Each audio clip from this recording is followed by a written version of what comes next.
to Anish Mohanty, who's a Democratic strategist and a former communications director at Gen Z for Change. Joins us live now from Union City in California. Anish, you were listening to Kamala Harris's campaign speech, a speech full of optimism and hope and looking forward rather than back. But was it enough?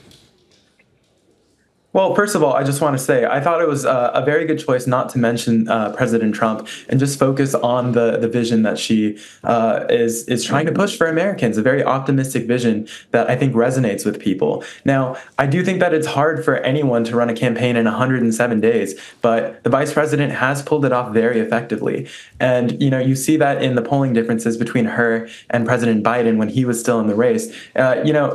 It is hard with such a short runway to make that case, but she's really listened to people. She's been on the ground, and the ground game for the Democratic Party has been very strong. Again, 1.3 million doors knocked over the weekend. It's incredible. The Republican Party does not have a similar ground game, and at the end of the day, those individual voter contacts are what make the biggest differences in these elections.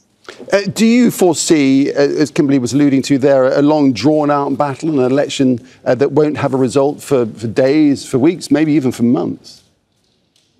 Well, yeah, I mean, frankly, polling is always, it's not just a snapshot in time. It tends to be pretty inaccurate. And in this case, we see polling almost even between both candidates in so many of these swing states, especially Pennsylvania. It's within that margin of error. And, you know, if it's not going to be a landslide with legal challenges, with the amount of mail-in ballots that have to be counted, that, again, won't even start until 7 a.m. later today, this could be a very drawn-out process. But as long as our institutions remain intact and there are good, hardworking bureaucrats that actually make sure that every vote is counted, at the end of the day, whoever gets the most votes will win Pennsylvania. And that's the thing with this, isn't it? It's interesting because polls can be super tight, really close, but a landslide is still very much feasible for either side.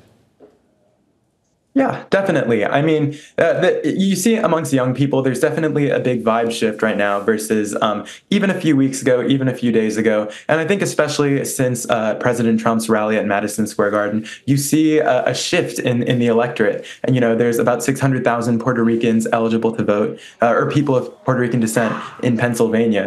And, you know, the rhetoric that him and his supporters spewed at his rally, I think that's gonna stick with people. They're gonna remember the way that their former president and that the Republican nominee for president talks about them. And so I do think that the last few days, the last week, things have changed in this election. And I think as we come down to the wire, you know, especially young women for whom abortion is their biggest concern, and even for young men for whom economic concerns are at the forefront, they're seeing that Vice President Harris does kind of align more with what they're looking for in a presidential candidate. All right, we'll get some kind of idea what's going on in the coming hours. The election is already underway on the East Coast. Anish Mohanty, Democratic strategist, a former communications director at Gen Z for Change. Thank you. Make sure to subscribe to our channel to get the latest news from Al Jazeera.